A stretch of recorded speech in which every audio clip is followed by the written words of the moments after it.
shahideislam.com خالق کل شیء، ہر چیز کے پیدا کرنے والا، ہر چیز اس کی مخلوق اور وہ سب کا خالق. www.shahideislam.com اللهم صل على سيدنا ومولانا محمد وعلى آله وأصحابه وبارك وسلم. اللهم صل على سيدنا ومولانا محمد وعلى آله وأصحابه وبارك وسلم. اللهم صل على سيدنا ومولانا وحبيبنا وشفيعنا محمد النبي الأمي وعلى آله وسلم تسليما. الفصل الثاني عن أبي موسى رضي الله تعالى عنه قال قال رسول الله صلى الله عليه وسلم أمتي هذه أمة مرحومة ليس عليها عذاب في الآخرة عذابها في الدنيا الفتن والزلازل والقتل. رواه أبو داود. وعن أبي عبيدة ومعاذ بن جبل رضي الله تعالى عنهما عن رسول الله صلى الله عليه وسلم قال إن هذا الأمر بدأ نبوة ورحمة ثم يكون خلافة ورحمة ثم ملكا عزوزا ثم كائن جبرية وعتوا وفسادا في الأرض يستحلون الحرير والفروج والخمول يرزقون على ذلك وينصرون حتى يلقوا الله تعالى. رواه البيهقي في شعب الإيمان. وعن عائشة رضي الله تعالى عنها قال سمعت رسول الله صلى الله عليه وسلم يقول إن أول ما يكفر قال زيد بن يحيى الراوي يعني الإسلام كما يكفر الإسلام إناء يعني الخمر. قيل فكيف يا رسول الله وقد بين الله فيها ما بين؟ قال يسمونها بغير اسمها فيستحلونها. رواه الدارمي. حضرت ابو موسیٰ اشعری رضی اللہ تعالیٰ عنہ فرماتے ہیں کہ رسول اللہ صلی اللہ علیہ وسلم نے ارشاد فرمایا میری یہ امت مرحومہ ہے، اس پر عذاب نہیں آخرت میں، اس کا عذاب دنیا میں ہے، فتنے، زلزلے اور قتل و غارت. یہ ابو داؤد کی روایت ہے. حضرت ابو عبیدہ اور معاذ بن جبل رضی اللہ تعالی عنہما سے روایت ہے کہ رسول اللہ صلی اللہ علیہ وسلم نے ارشاد فرمایا یہ دین شروع ہوا نبوت اور رحمت سے، پھر ہو جائے گی خلافت اور رحمت، پھر ہو جائے گی کٹکھنی بادشاہت، پھر ہو جائے گی جبریت اور سرکشی اور زمین میں فساد. وہ لوگ ریشم کو، بدکاری کو اور شرابوں کو حلال کر لیں گے، اسی پر ان کو رزق دیا جائے گا اور اسی پر ان کی مدد کی جائے گی یہاں تک کہ وہ اللہ تعالی سے جا ملے. یہ بہقی کی روایت ہے شعب الایمان میں. حضرت عائشہ رضی اللہ تعالیٰ عنہ فرماتی ہیں کہ میں نے رسول اللہ صلی اللہ علیہ وسلم کو یہ فرماتے ہوئے سنا کہ اسلام میں سب سے پہلی چیز جو الٹ دی جائے گی جیسے کہ برتن الٹ دیا جاتا ہے وہ شراب ہوگی. کہا گیا یا رسول اللہ یہ کیسے ہو سکتا ہے حالانکہ اللہ نے بیان کر دیا اس کے بارے میں جو کچھ کے بیان کر دیا ہے. فرمایا اس کا کچھ اور نام رکھ لیں گے بس اس کو حلال کر لیں گے. یہ ترمذی کی روایت ہے.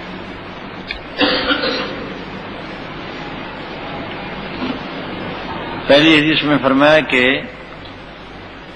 میری امت امت مرحومہ ہے. امت مرحومہ لقب بھی اس کا امت مرحومہ ہی ہے. مرحوم کا معنی جس پر رحم کیا گیا، یعنی مورد رحمت ہے. تو اس امت کو آخرت میں تو عذاب ہوگا نہیں،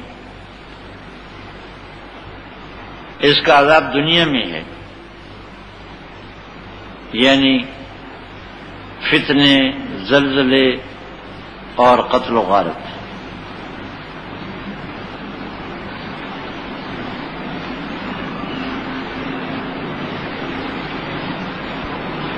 اس حدیث سے بظاہر یہ معلوم ہوتا ہے کہ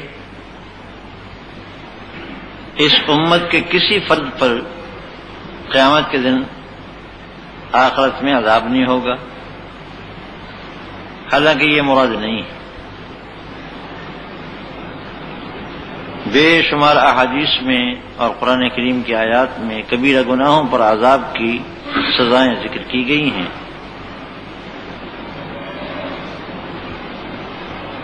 اس حدیث سے مراد یہ ہے یا تو کسی خاص جماعت کے بارے میں فرمایا ہے، مثلا صحابہ کرام رضوان اللہ علیہم مجمعین، کہ ان کو چھٹی مل گئی، معافی مل گئی آخرت کے عذاب کی،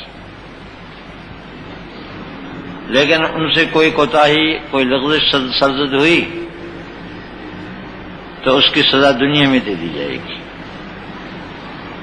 اسی طرح جو لوگ کہ کبیرہ گناہوں سے بچتے ہیں،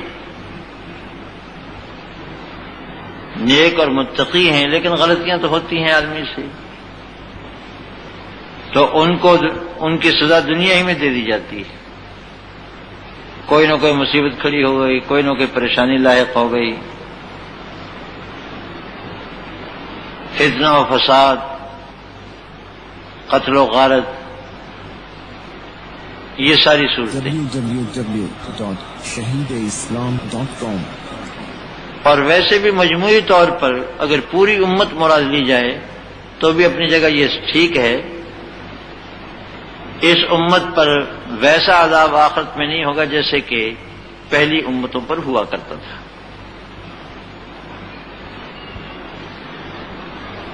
لیکن دنیوی مصائب اور آفات اس امت پر نازل ہوں گی ان کی اجتماعی گناہوں کی وجہ سے. بعض انفرادی گناہ ہیں، وہ تو ہر شخص کا اپنا عمل ہے، اور ایک اجتماعی گناہ ہیں جو پورے معاشرے کو اپنی لپیٹ میں لے لیتے ہیں. ان گناہوں کی سزائیں ان کو دنیا میں ملتی ہیں. اور یہیں سے آپ کو راز معلوم ہو جائے گا کہ یہ دنیا میں سب سے زیادہ مسلمان کیوں پٹتے ہیں.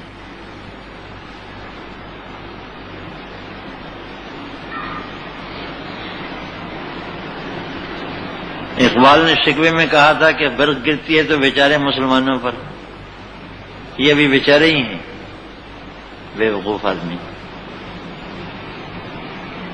یہ بیچارے ہی مسلمان ہیں، اللہ کے احکام کو توڑنے والے، اور یہ ابھی بیچارے ہی ہیں.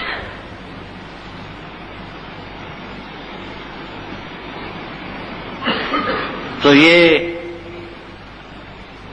امت جو پٹ رہی ہے سب سے زیادہ،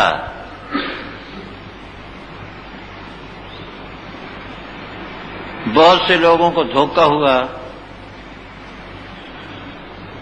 کہ مسلمان جو ہے نا یہ دوسری قوموں سے بدتر ہیں. علامہ مشرقی ہوا تھا کسی زمانے میں،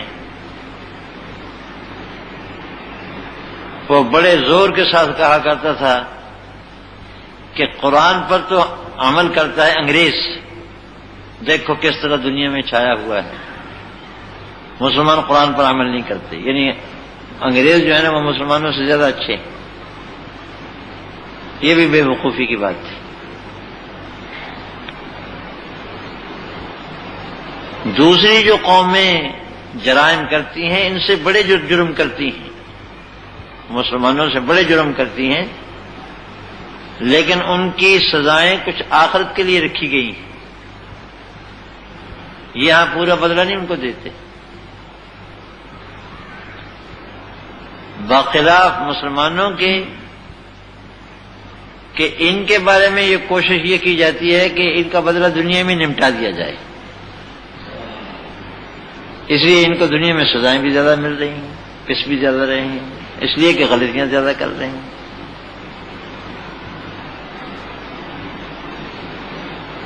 تو دنیا میں ان پر مصائب و آلام کا آنا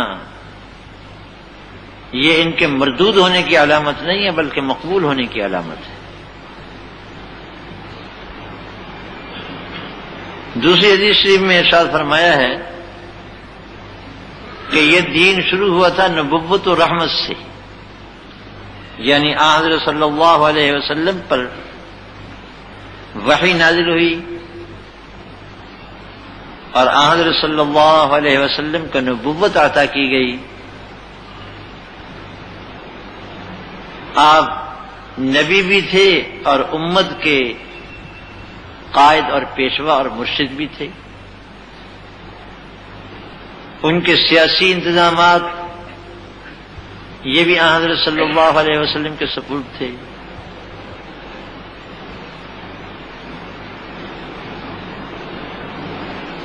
لیکن یہ چیزیں نبوت کے سامنے مغلوب تھیں۔ آپ نے لشکر بھی بھیجے، بادشاہوں کو خطوط بھی لکھے، صلح بھی کی، معاہدات بھی فرمائے، یہ جو سیاسی چیزیں کہلاتی ہیں، لیکن یہ ساری کی ساری چیزیں تابع تھی نبوت کی۔ تو حضرت صلی اللہ علیہ وسلم کا مقدس اور پاک زمانہ یہ نبوت اور رحمت کا زمانہ تھا۔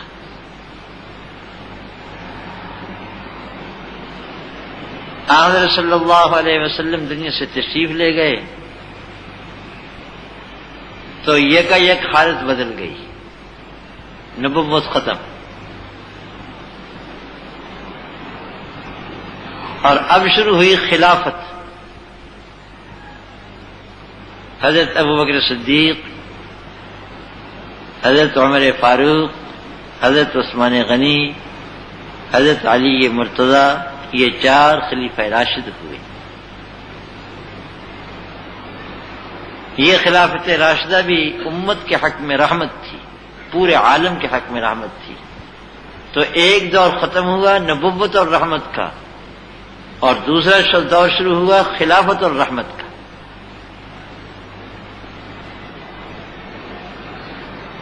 اور ان دونوں زمانوں میں وہی فرق تھا جو کہ نبوت اور خلافت میں فرق ہو سکتا ہے، نبی اور اس کے خلیفے میں فرق ہو سکتا ہے۔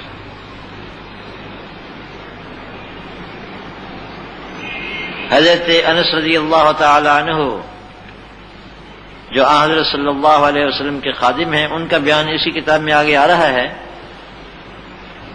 وہ فرماتے ہیں کہ جس دن حضرت صلی اللہ علیہ وسلم مدینہ طیبہ تشریف لائے تھے، میں نے اس سے زیادہ کبھی کوئی روشن دن نہیں دیکھا۔ پورا مدینہ چمک اٹھا تھا، گویا انوار سے بھر گیا تھا۔ اور جس دن حضرت صلی اللہ علیہ وسلم دنیا سے رخصت ہوئے، اس دن سے زیادہ سیاہ دن میں نے کبھی نہیں دیکھا، ایسا جیسا کہ آفتاب غروب ہو گیا۔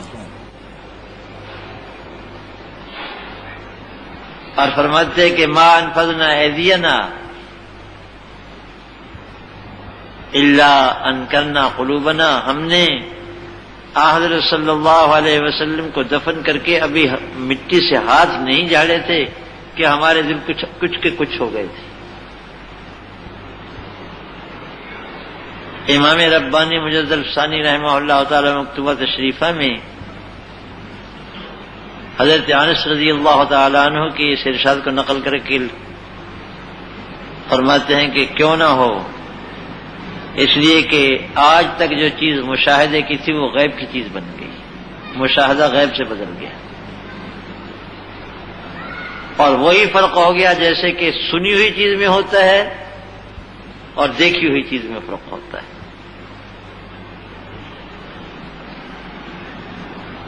تو یہ میں فرق ذکر کر رہا ہوں دور نبوت کا اور دور خلافت کا۔ اس کو وہ حضرات محسوس کر سکتے تھے کہ زمانہ نبوت کے انوار و برکات کیا تھے،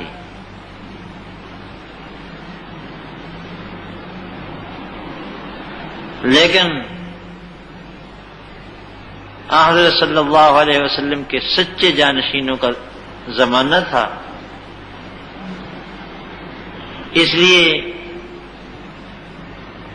نبوت کے انوار اور برکات کا تتمہ باقی تھا۔ شاہ ولی اللہ محدث دہلوی رحمۃ اللہ علیہ فرماتے ہیں کہ حضرت عثمان رضی اللہ تعالیٰ عنہ کی شہادت سے انوار نبوت ختم ہو گئے،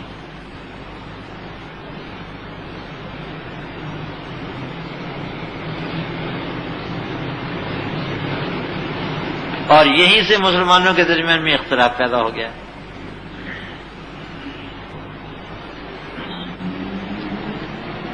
وہ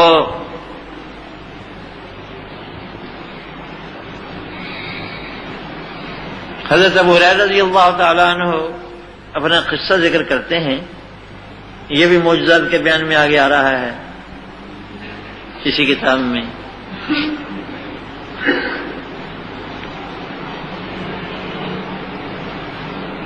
کہ ایک دفعہ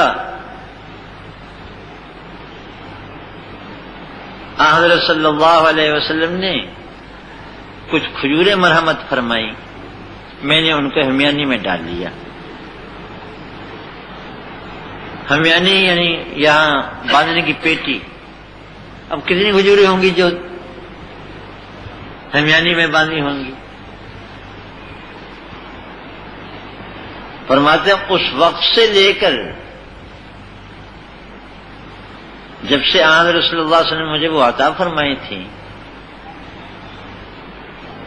حضرت عثمان رضی اللہ تعالیٰ عنہ کی شہادت کے دن تک اللہ ہی بہتر جانتا ہے کہ کتنے 100 من میں نے ان میں سے کھائی ہوں گی اور کتنی صدقہ کی ہوں گی۔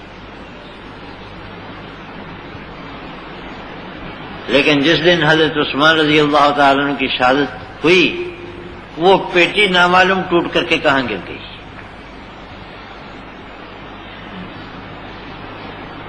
تو ابو ہریرہ بازار میں روتے پھرتے تھے اس دن اور کہتے تھے لوگوں کو ایک غم ہے عثمان کے شہید ہونے کا اور مجھے 2 غم ہے، ایک عثمان شہید ہو گیا اور دوسری میری پیٹی جاتی رہی۔ یہ انوار نبوت تھے جو حضرت عثمان رضی اللہ تعالی عنہ کی وفات پر بالکلیہ ختم ہو گئے۔ اب یہ ٹمٹماتا ہوا ایک چراغ رہ گیا تھا حضرت علی کرم اللہ وجہہ، اس کو بھی جتنے جھونکے لگے سب کو معلوم ہے، جنگ جمل ہوئی، جنگ صفین ہوئی، 4.5 سال وہ رہے اور کتنے مشکل حالات میں رہے یہ وہی بہتر جانتے ہیں۔ بہرحال عبد الرحمن ابن ملجم کی تیغ جفا سے شہید ہو گئے، اور اس کے بعد حضرت عثمان رضی اللہ حضرت حسن، حضرت علی کے صاحبزادے حضرت حسن، وہ 6 مہینے خلیفہ رہے۔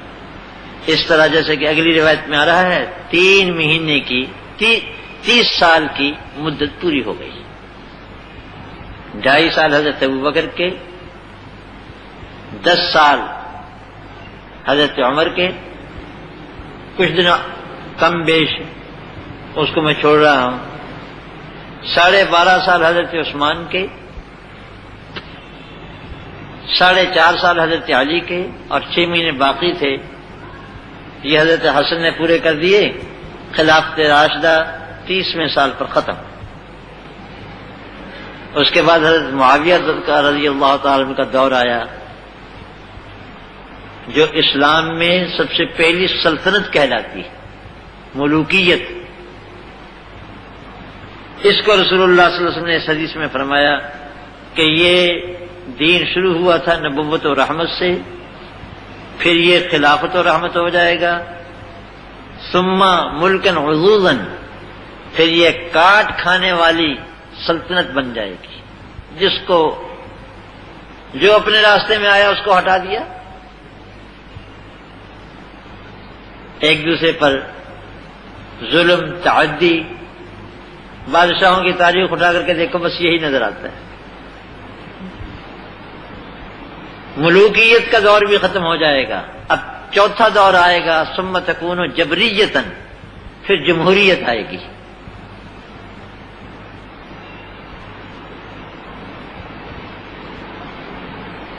اس کو رسول اللہ صلی اللہ علیہ وسلم نے جبریت فرمایا، پھر جبریت ہوگی، جبریتاً وعتوباً وفساداً فی الارض، سرکشی ہوگی اور زمین میں فساد ہوگا۔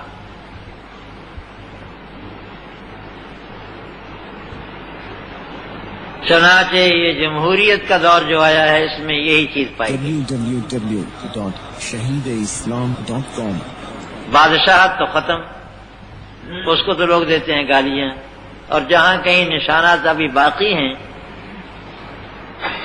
چچا سام اس کو بھی کوشش کر رہا ہے مٹانے کی۔ یہ سعودیہ پر جو فوجیں جمع کی ہوئی ہیں اسی مقصد کے لیے ہیں، چند سال میں آپ دیکھیں گے بادشاہت ختم کر دیں گے، یہ جمہوریت آ جائے گی وہاں بھی۔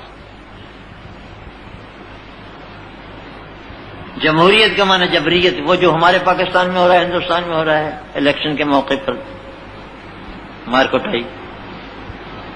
اور آتا کون ہے؟ آتا وہی ہے جو سامنے ہے ہمارے، کہ سرخاب کا پر لگا کر نہیں آئیں گے، کوئی الادین کا چراغ لے کر نہیں آئیں گے۔ مطلق العنان بادشاہ ہوتے تھے، لیکن رعایا خوشحال ہوتی تھی۔ اگر بادشاہ عادل ہے تو رعایا خوشحال ہے، اور اگر ظالم ہے تو پھر دوسری بات ہے۔ بہرحال یہ جن کو بادشاہ کہتے ہیں اور گالیاں نکالتے ہیں، ملوکیت کی گالی نکالتے ہیں جن کو، ان کو اپنی رعایا کا احساس ہوتا تھا، وہ رعایا کو اپنی اولاد سمجھتے تھے۔ اب تاریخ میں ظالمان لوگ بھی آ جاتے ہیں، مختلف مزاج کے ہوتے ہیں، لیکن عام طور پر بادشاہ عادل ہوتے تھے، اپنی رعایت کے ساتھ انصاف، آپس میں جیسے لڑتے مرتے ہوں بادشاہوں کے ساتھ، لیکن رعایا کے حق میں اچھے ہوتے تھے۔ اب یہ آپس میں بھی لڑتے ہیں اور رعایا پر بھی ظلم کرتے ہیں۔ یہ آج جو تمہارے اوپر ٹیکس لگے ہوئے ہیں، ذرا تاریخ اٹھا کر کے دیکھو، کبھی کسی بادشاہ کے زمانے میں لگے تھے یہ ٹیکس؟ یہ ہر چیز پر ٹیکس۔ سب سے پہلے جب انگریزوں نے ٹیکس لگایا تو بغاوت ہو گئی تھی انگریزوں کے خلاف کہ یہ کیسے لوگ ہیں، مکانوں پر بھی ٹیکس لگا رہے ہیں۔ اب انہوں نے راستوں پر ٹیکس لگایا ہے، مکانوں پر ٹیکس لگایا ہے، آدمیوں پر ٹیکس لگایا ہے۔ ابھی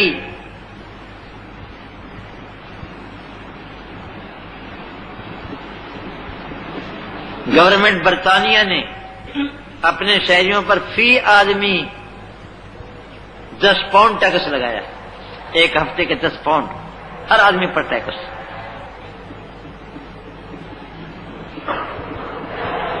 وہ جو جس کے لوگ گنگایا کرتے ہیں، یعنی ٹیکسوں کی ایسی بھرمار کہ خدا کی پناہ۔ ذرا تاریخ اٹھا کر کے دیکھو، کیا بادشاہوں کے زمانے میں یہ ٹیکس ہوتے تھے؟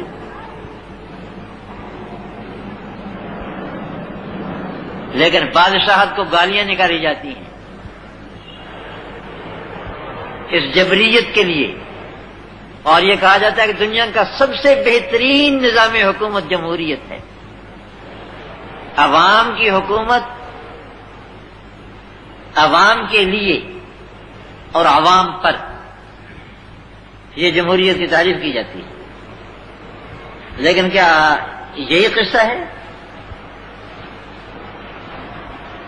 میں کہتا ہوں جمہوریت کا معنی عوام کو الو بنانے کی سب سے بہترین تدبیر، احمق بنانے کی سب سے بہترین تدبیر، اس کا نام جمہوریت ہے. تم سے ووٹ لیں گے، اس کے بعد تمہارے اختیارات ختم. اور ووٹ لینے کے لیے بھی یہ نہیں کہ بھی لوگوں کو اپنے حال پر چھوڑ دیا جائے کہ بھی جس کی جو رائے ہے، تمہارے سامنے آدمی کھڑے ہیں، جو تمہیں اچھا لگتا ہے اس کو ووٹ دو. نہیں، ایک دوسرے پر کیچڑ اچھالیں گے، دباؤ ڈالیں گے، برادریوں کا دباؤ ہوگا، فلانے کا دباؤ ہوگا، فلانے کا دباؤ ہوگا، آدمی اغوا کیے جائیں گے، دھونس ہوگی، دھمکی ہوگی، پیسہ چلایا جائے گا. یہ تمام حربے جمہوریت اختیار کرے گی اور پھر یہ ماشاءاللہ چشم بدور عوام کے نمائندے کہلائیں گے. ماشاءاللہ کیا بات ہے. صرف 5 لاکھ روپیہ خرچ کیا بیچارے نے، عوام کے نمائندے نے. یہ تو گورنمنٹ کی طرف سے اس کو دیا گیا ہے، قانون اس کو اجازت دیتا ہے 5 لاکھ روپیہ خرچ کرنے کی. اور جو خرچ کرے گا وہ تو اللہ ہی جانتا ہے کتنا ہوگا، کہاں سے لے گا، وہ تمہیں سے وصول کرے گا، تم سے ووٹ بھی لے گا اور تمہارے پیسے بھی وصول کرے گا، بعد میں کسر نکالے گا. وہ غزے کے حضرت صلی اللہ علیہ وسلم نے ترتیب بیان کی تھی، پہلے نبوت و رحمت، پھر خلافت و رحمت، پھر کاٹ کھانے والی سلطنت، ملوکیت، جس کو چاہے اڑا دیں بادشاہ، کون پوچھتا تھا. اور اس کے بعد اس سے بھی بدتر دور وہ ہے جبریت، سرکشی اور زمین میں فساد. فرمایا ریشم کو، بدکاری اور زنا کو اور شرابوں کو وہ حرام حلال کر لیں گے، اسی پر ان کو رزق دیا جائے گا اور اسی پر ان کی مدد بھی کی جائے گی، یہاں تک کہ وہ اللہ تعالیٰ سے جا ملیں. بس یہ اللہ تعالیٰ کی حکمت ہے کہ چل رہے ہیں. باقی انشاءاللہ کرتے ہیں.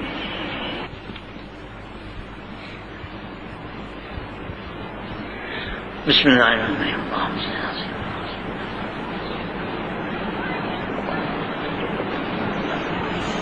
سبحان ربک رب العزت. shahideislam.com اس ویب سائٹ پر آپ سن سکتے ہیں شہید اسلام مولانا محمد یوسف لدھیانوی رحمہ اللہ کی آواز میں درس قرآن، درس حدیث اور اصلاحی مواعظ.